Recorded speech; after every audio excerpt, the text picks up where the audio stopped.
How to turn on dark mode on your TikTok.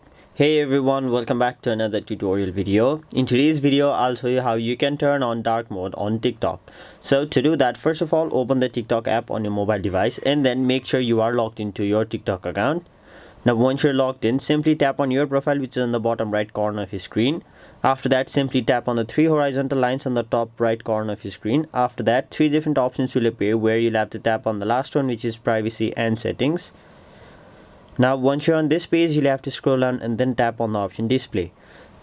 Now once you're on this page, you'll be basically provided with two different options. So you can either set your appearance to light or you can set your appearance to dark. Now if you tap on the option dark, your TikTok will switch to dark mode and dark mode will be turned on your TikTok.